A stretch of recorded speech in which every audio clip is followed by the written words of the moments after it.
Who, ഒരു ചട്ടമ്പി വന്നിരിക്കുന്നു. Albert മുതലാളി കാറി തുപ്പി. താൻ വലിയ ഗുണ്ടയാണെന്ന് പറഞ്ഞല്ലായിരുന്നോ നടപ്പ്? അരയിൽ കടാരയുമൊക്കെ ആയിട്ട്. എന്നിട്ട് എന്തുണ്ടായി? നാണമില്ലല്ലോടാ ഒരു പീറച്ചെറുക്കൻ്റെ കയ്യിൽ നിന്ന് തല്ലു വാങ്ങിക്കൊണ്ടുവരാൻ. ആൽബർട്ട് കലി തുള്ളുകയാണ്. ഗുണ്ടരാമു അയാളുടെ മുന്നിൽ തളർന്നു നിൽക്കുകയാണ്. താൻ ഇപ്പോൾ തറയിൽ വീഴുമെന്ന് പോലും അയാൾക്ക് തോന്നാതിരുന്നില്ല. ആൾക്കാർക്കിടയിൽ താൻ കൊച്ചായിരിക്കുന്നതായി രാമുവിന് മനസ്സിലായി. ഇന്നലെ വരെ താൻ വേശ്യത്തെരുവിലെ ഗുണ്ടയായിരുന്നു. ഇന്ന് താൻ ഒന്നുമല്ല. ആരും ഇനി തന്നെ കാണുമ്പോൾ ബഹുമാനിക്കില്ല.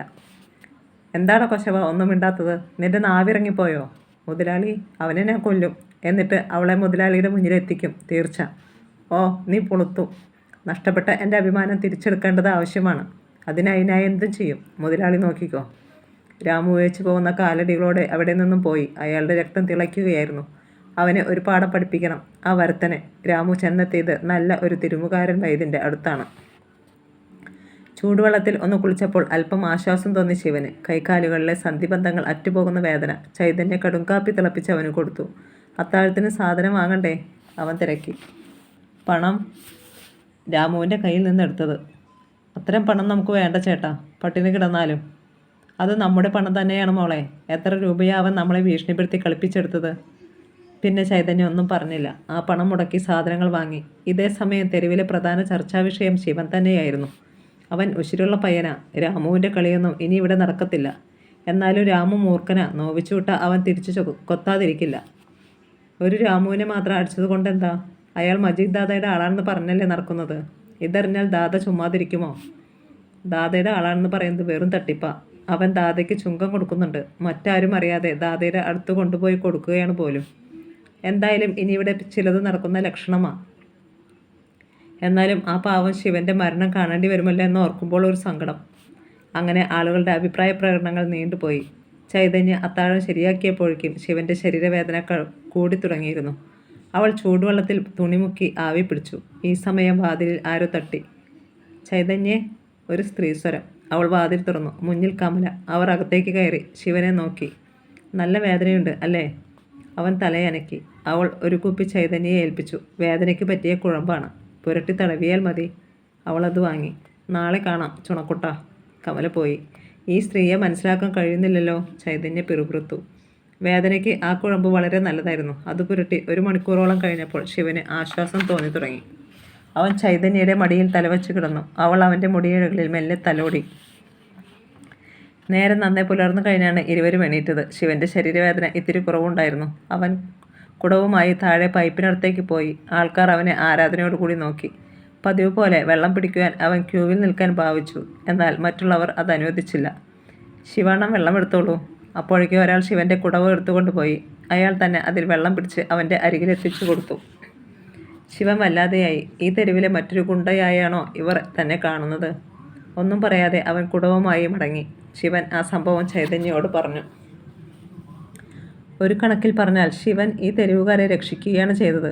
ഗുണ്ടരാമു ഇനിയും ജനങ്ങളെ കബളിപ്പിക്കാൻ ഇറങ്ങില്ലെന്നാണ് തോന്നുന്നത്. അവളുടെ അഭിപ്രായം ഇതായിരുന്നു. അല്പം കഴിഞ്ഞപ്പോൾ ഒരാൾ ഒരു വലിയ പാത്രം അവിടെ കൊണ്ടുവന്നു. കമല ചേച്ചി തന്നുവിട്ടതാ എന്ന് പറഞ്ഞിട്ട് അയാൾ വേഗത്തിൽ മടങ്ങിപ്പോയി. ചൈതന്യ പാത്രം തുറന്നു നോക്കി. നിറയെ പലഹാരങ്ങൾ. അവർ അമ്പരന്നു. എന്താണ് ഇവരുടെ ഉദ്ദേശം? ശിവൻ ചിന്തിച്ചു. ഞാനും അതാണ് ശിവ ചിന്തിക്കുന്നത്. എന്തായാലും അറിഞ്ഞിട്ട് തന്നെ ബാക്കി കാര്യം. ശിവൻ അവിടെ നിന്നിറങ്ങി. നേരെ കമലയുടെ വാസസ്ഥലത്തേക്ക് പോയി. അപ്രതീക്ഷിതമായി അവൻ കടന്നു ചെന്നപ്പോൾ കമല ചാടി എണീറ്റു. ഇതാര്? എന്തേ പതിവില്ലാതെ? മറുപടി പറയാതെ ശിവൻ അവരെ തുറച്ചു നോക്കി. അവർ വിസ്മയിച്ചു. എന്താ ശിവ, നിങ്ങളുടെ ഉള്ളിൽ ഇപ്പം എന്താണെന്ന് എനിക്ക് മനസ്സിലാകുന്നില്ല. അവൻ തുറന്നു പറഞ്ഞു. ഞാൻ രാവിലെ പലഹാരം കൊടുത്തു വിട്ടത് കൊണ്ടാവും. അതെ, ഒരു വേശ്യ കൊടുത്തു വിട്ടതിനാൽ അതിനു പിന്നിൽ എന്തെങ്കിലും ദുർചിന്തകൾ ഉണ്ടായിരിക്കുമെന്ന് ശിവൻ സംശയിക്കുന്നു. തീർച്ചയായും. കമലയുടെ മുഖത്ത് വിളറിയ ഒരു ചിരിയുണ്ടായി. എനിക്ക് തന്നെ കുറ്റം പറയാനാവില്ലടോ. ഇന്നലെ വരെ ഞാൻ അങ്ങനെയായിരുന്നു. ആർക്കെങ്കിലും എന്തെങ്കിലും സഹായം ചെയ്താൽ അതിനു പിന്നിൽ ഗൂഢോദ്ദേശം ഉണ്ടായിരുന്നു. ഒന്ന് നിർത്തിയിട്ട് കമല തുടർന്നു. അങ്ങനെ ഒരുപാട് പേരെ വഞ്ചിച്ചിട്ടുള്ളവളാണ് ഞാൻ. എന്നാൽ ശിവനെയും ചൈതന്യയെയും ഒരിക്കലും അങ്ങനെ ഞാൻ ചെയ്യില്ല. കാരണം ശിവനെ പോലെ ചുണക്കുട്ടിയായ ഒരാളെ ഞാൻ കാത്തിരിക്കാൻ തുടങ്ങിയിട്ട് വർഷങ്ങളോളമായി. അഹല്യ ശ്രീരാമചന്ദ്രൻ്റെ സ്പർശനം കാത്ത് ശിലയായി കഴിഞ്ഞില്ലേ? അതുപോലെ ശിവൻ ആരോഗ്യത്തോടെ ഇരിക്കേണ്ടത് എൻ്റെ കൂടി ആവശ്യമാണ്. ഒന്ന് വ്യക്തമാക്കൂ. ശിവന് അസഹ്യത. ഒരിക്കൽ ഒരുപാട് സ്വപ്നങ്ങളുമായി ഈ തെരുവിലെത്തിയതാണ് ഞാനും. അന്ന് ഇവിടുത്തെ മുഖം ഇത്രയും വിരൂപമല്ലായിരുന്നു. എങ്കിലും അന്നും ഇവിടെ 2 രാജകുമാരുണ്ടായിരുന്നു, ആൽബർട്ടും മജീദും. അവരുടെ കണ്ണുകൾ എന്നിൽ പതിഞ്ഞിരുന്നുവെന്ന് ആരും അറിഞ്ഞില്ല. സ്നേഹമുള്ളവനായിരുന്നു എൻ്റെ ഭർത്താവ്. അദ്ദേഹത്തിൻ്റെ കരവലയത്തിൽ ഒതുങ്ങിക്കിടക്കുമ്പോൾ ഞാൻ ഓർത്തിട്ടുണ്ട്, ഈ ലോകത്തിലെ ഏറ്റവും ഭാഗ്യവതി ഞാനാണെന്ന്. പക്ഷേ കമല ദീർഘമായി ഒന്ന് നിശ്വസിച്ചു. ഞങ്ങളുടെ സുഖവും സന്തോഷവുമൊക്കെ അധികകാലം നീണ്ടു നിന്നില്ല.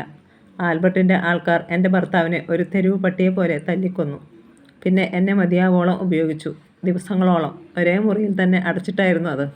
ആൽബർട്ടിൻ്റെ സുഹൃത്തുക്കളായ നാട്ടിലെ ഉന്നതന്മാരെല്ലാം എന്നെ കടിച്ചു കീറി. മതിയായപ്പോൾ അവർ എന്നെ പുറത്തുവിട്ടു. പിന്നീട് ഞാൻ എങ്ങനെ ജീവിക്കും? ആത്മഹത്യ ചെയ്യാൻ എനിക്ക് മനസ്സിലായിരുന്നു. എൻ്റെ ശത്രുക്കളോട് കണക്കു തീർക്കാൻ വേണ്ടിയായിരുന്നു എൻ്റെ ജീവിതം. അതിനിടെ മജീദ് ദാദ എന്നെ ക്ഷണിച്ചു വ്യഭിചാരത്തിന്. ഞാൻ അത് സ്വീകരിച്ചു. കാരണം എനിക്കും ജീവിക്കണ്ടേ. പിന്നീട് വൃത്തികേടുകളിലൂടെ മാത്രമുള്ളതായിരുന്നു യാത്ര. ഈ തെരുവിൽ വന്നിട്ടുള്ള പെൺകുട്ടികളെയൊക്കെ എൻ്റെ വലയിലാക്കി ഞാൻ വ്യഭിചരിക്കാൻ പ്രേരിപ്പിച്ചു. അതിലൂടെ പണം ഉണ്ടാക്കി എൻ്റെ ലക്ഷ്യം പൂർത്തിയാക്കുവാൻ. പക്ഷേ ഞാൻ കാത്തിരുന്ന, എന്നെ സഹായിക്കാൻ കഴിവുള്ള ഒരു പുരുഷനെയും ഞാൻ കണ്ടില്ല. കണ്ട ശക്തന്മാരൊക്കെ ആൽബർട്ടിൻ്റെയും മജീദിൻ്റെയും വാലാട്ടികളായിരുന്നു. ശിവൻ നിശബ്ദനായി നിന്നു എല്ലാം കേൾക്കുകയായിരുന്നു. കമല തുടർന്നു. അവസാനമാണ് ഞാൻ മറ്റൊരു സത്യം കൂടി അറിഞ്ഞത്. അന്ന് എൻ്റെ ഭർത്താവിനെ കൊല്ലുവാൻ മജീദ് ദാദ അയച്ച ആൾക്കാരും ഉണ്ടായിരുന്നുവെന്ന്. അടച്ചിട്ട ആ മുറിയിൽ വെച്ച് മജീദും പലപ്പോഴും എൻ്റെ ശരീരം ഉപയോഗിച്ചെന്ന്. അർദ്ധമയക്കത്തിലായിരുന്ന ഞാൻ അറിഞ്ഞിരുന്നില്ല. ഒന്ന് മാത്രമേ എനിക്കറിയാൻ കഴിഞ്ഞുള്ളൂ. സ്വബോധമുള്ളപ്പോഴൊക്കെ എൻ്റെ മുകളിൽ ആരുടെയോ ഭാരമുണ്ടായിരുന്നു. ഇപ്പോൾ ഞാൻ ശിവനിൽ ഒരാൺകുട്ടിയെ കണ്ടു, സഹായിക്കാൻ ശ്രമിച്ചു. അല്ലാതെ തൻ്റെ പെണ്ണിനെ എൻ്റെ വലയിലാക്കുന്നതിന് വേണ്ടിയല്ല ഞാനിങ്ങനെ ചെയ്തത്. ശിവന് ശബ്ദിക്കാൻ കഴിഞ്ഞില്ല. പറയൂ ശിവ, എന്നെ നീയെങ്കിലും സഹായിക്കില്ലേ? ഈ വേശ്യത്തെരുവിൻ്റെ ശാപം അവസാനിപ്പിക്കാൻ ശ്രമിക്കില്ലേ? അവൻ അവരുടെ കണ്ണുകളിലേക്ക് നോക്കി. അവിടെ പ്രതീക്ഷയുടെ തിളക്കം. ഇവരെ എതിർക്കാതിരുന്നാൽ, ഈ ശാപം ഒഴിവാക്കാതിരുന്നാൽ ഒരിക്കൽ ഇവർ ശിവനെയും, എൻ്റെ ഗതി തന്നെയാവും ചൈതന്യയ്ക്കും. ശിവനൊന്ന് പിടഞ്ഞു. ചൈതന്യ, അതുമാത്രം അവൻ സഹിക്കില്ല. ഞാൻ സഹായിക്കാം, അവൻ പറഞ്ഞു. മതി, എനിക്ക് തൃപ്തിയായി. അവർ അവൻ്റെ കൈ ചേർത്ത് പിടിച്ചു, ഒരു മൂത്ത സഹോദരിയെ പോലെ. അവരോട് യാത്ര പറഞ്ഞ് അവിടെ നിന്നിറങ്ങിയ ശിവൻ അത് കണ്ടു. അവൻ്റെ നെറ്റി ചുളിഞ്ഞു.